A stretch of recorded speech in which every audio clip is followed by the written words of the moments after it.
The Mouse and the Motorcycle by Beverly Cleary. Chapter 6. A Peanut Butter Sandwich. Well, the last thing we read is Ralph had a great time riding his motorcycle up and down the hallway. And in the end, he couldn't get back in the room because the door had shut. But the hotel bellboy, which is an old man, let him in, even spoke with him, which was strange. And as he was going in, the mom saw him. But the boy, I guess the dad convinced her that maybe that was silly, that she had saw a mouse riding a motorcycle. But the last thing we read was that she said she was going to report it to the management.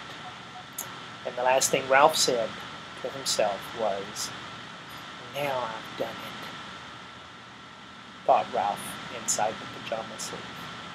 Chapter 6. A Peanut Butter Sandwich. "I told you to be careful," scolded Keith, when his parents had gone to dress and Ralph had crawled down his arm into his hand. "It wasn't my fault the door blew shut." Ralph jumped from the hand to the bedspread. Though Keith was a friendly boy, even a generous one, Ralph still did not like the feel of skin against his paws. It must be terrible to go through life without fur. It's such a nuisance having to wear clothes that had to be washed and drip-dried. Ralph knew all about drip-drying. Many were the drops of water from shirts and slips that he had dodged going in and out of his mouse hole. "You didn't have to stay out so long," Keith pointed out as he began to dress. "What's the use of having a motorcycle if you can't go tearing around staying out late?" Ralph asked reasonably. "You don't have a motorcycle," said Keith. "I just let you use mine, and you better be careful. I like that motorcycle, and I don't want anything to happen to it." "I'll take care of it," promised Ralph, somewhat chastened. "I don't want anything to happen to it either. It's going to be harder to get a chance to ride it now that my mother has seen me," said Keith. "She's a terribly good housekeeper, and she's sure to complain to the management." "Speaking of breakfast, you people are too tidy," complained Ralph. "I'm not getting enough to eat around here. You don't leave any crumbs." "I never thought of it," said Keith. "What would you like to eat?" Ralph was astounded. This was the first time in his life anyone had asked him what he would like to eat. It had always been a question of what he could get his paws on. "You mean I have a choice?" he asked, incredulous. "Sure," said the boy. "All I have to do is order it when we go down to breakfast and then bring you some." Ralph had to take time to think. After a diet of sweetback and graham crackers provided by the little children, bits of candy and an occasional peanut or apple core left by medium-sized children, or a crust of toast and a dab of jam left by an adult who had ordered breakfast sent up from room service, the possibilities of choosing his own meal were almost too much. "I know what I'd like," Ralph said at last, "but I don't know what you call it. Once, some people who said they were almost out of money stayed in these rooms. They had 4 children, all of them hungry, and they couldn't afford to go to the dining room, so they got some bread and spread it with something brown out of a jar and put some more bread on top of that. They whispered all the time they were eating because they didn't want the maid or bellboy to know they were having a meal in their room. Afterwards, they all got down on their hands and knees and picked up every single crumb on the carpet so no one would guess they had eaten in their rooms. It was a great disappointment. It smelled so good, like peanuts, only better." The boy laughed. "It was a peanut butter sandwich. Sure, I'll bring you a peanut butter sandwich. Or part of one. I'll eat part of it myself. It'll be kind of a funny breakfast, but I won't mind that." "Where will you leave it?" asked Ralph. Keith thought a moment. "Where do you live?" he asked. "In the knothole under the window." "No kidding!" Keith laughed. "That's the hole I poked my finger in last night." "I'll say you did," said Ralph. "Scared me out of a year's growth. Nobody has ever guessed it's a mouse hole because it's a knot hole instead of a chewed hole." "I'll tell you what," said Keith. "I'll bring up part of a peanut butter sandwich and poke it through the knot hole." "Just like room service!" Ralph could not have been more pleased with the suggestion. What about the motorcycle?" he asked. "Where are you going to leave that?" "In my suitcase, I guess." Come on," pleaded Ralph. "Have a heart. Leave it someplace where I can get it while you're out during the day." "You're supposed to be in your mouse hole, asleep, not riding around in the daylight where people can see you." "Well, gee whiz, can't a fellow even look at it?" asked Ralph. "I bet you like to look at big motorcycles yourself." "Yes, I do," admitted the boy. "Well, I'll leave it back under the bed, like I said, but you promise not to ride it until after dark."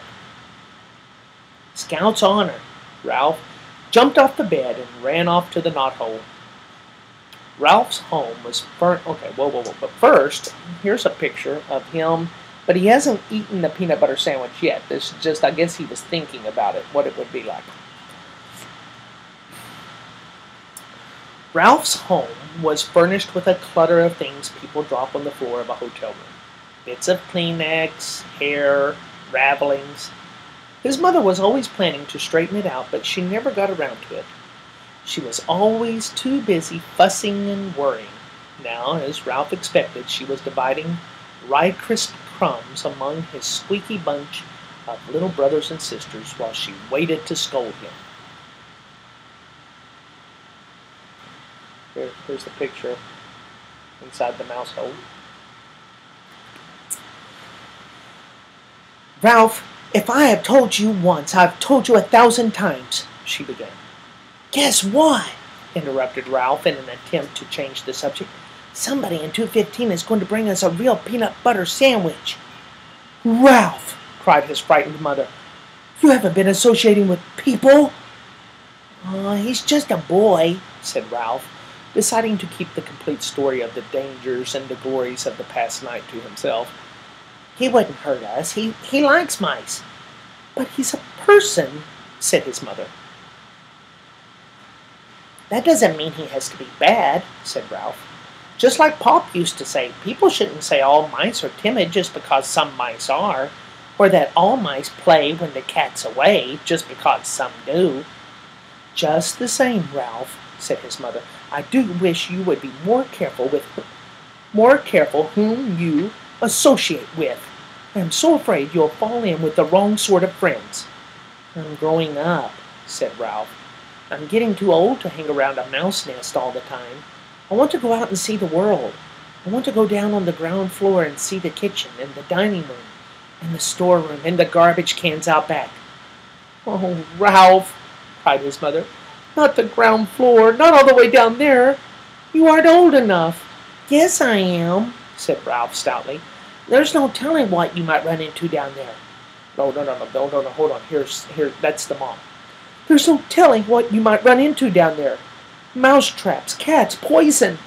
Why, out by the garbage cans you might even be seen by an owl." "I don't care," said Ralph. "Someday I'm going downstairs." "But think of the owls, Ralph," implored his mother. "We moved into the hotel because of the owls. It was after your Uncle Leroy disappeared and his bones were found in an owl pellet." The mother mouse's plea was interrupted by the sound of Keith returning to room 215. "Now you'll see," said Ralph to his mother, and waited anxious lest his friend let him down. Sure enough, Keith came to the knothole. "Psst," he whispered. "Here it is. The waitress thought I was crazy ordering a peanut butter sandwich along with my cornflakes for breakfast, but here it is." He stuffed half a sandwich, a bit at a time, into the hole, where Ralph seized the pieces and pulled them all the way through. "Listen, we're going to be gone most of the day. The dining room is packing us a picnic lunch, and we're going to drive along some of the back roads and visit some old mining towns." Thanks a lot, Ralph managed to say with his mouth watering. Have fun. See you tonight, said Keith. Have a good day's sleep. Ralph's mother could not help being impressed by the sight of that peanut butter sandwich. Just like room service, she marveled. Why, it's a peanut butter and jelly sandwich, and it even has butter in it. I told you he would bring it. Ralph could not help boasting, even though his mouth was full. After sharing his feast with his squeaky little brothers and sisters, all of whom had trouble with peanut butter sticking to their teeth, Ralph curled up on a heap of shredded Kleenex and took a good long nap. When he awoke refreshed, his first thought was of the motorcycle. He wondered if Keith really had remembered to leave it under the bed. He yawned and stretched and left by way of the knothole. By the way, here's a picture of him with his sandwich in the hole. Room 215 was just as Ralph had last seen it. The bed had not been made, and there were no fresh towels by the wash basin. Ralph ducked under the sheets and blankets that had tumbled off one side of the bed, and there in the dim light he caught the gleam of chromium exhaust pipes. Keith had trusted him after all. He walked across the carpet and took hold of the hand grips once more. They felt just right in his paws, and he longed to be off, speeding around the threadbare spots on the carpet. But a promise was a promise. Keith had kept his promise about the peanut butter sandwich. Ralph would keep his about not riding the motorcycle in the daytime. He tried to satisfy himself by walking around the motorcycle in the dim light under the bed, admiring all over again the sleek design of the machine. Ralph was lost in admiration and daydreams of speed and power when suddenly the door opened and the maid entered. It was too late to make a dash for the mouse hole.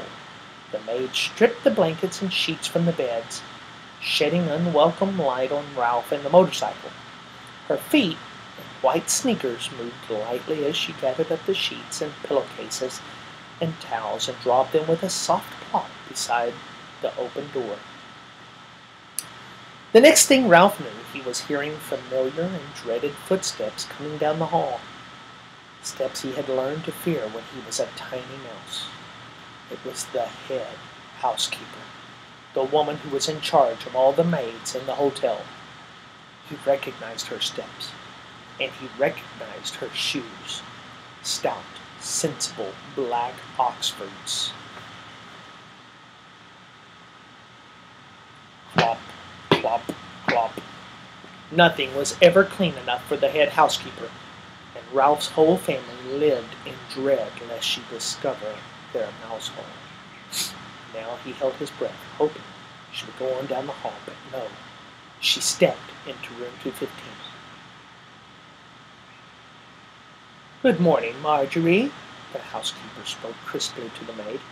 Be sure you clean 215 and 216 very thoroughly this morning. There has been a complaint from the guest. They suspect mice. Yes, ma'am, said the maid.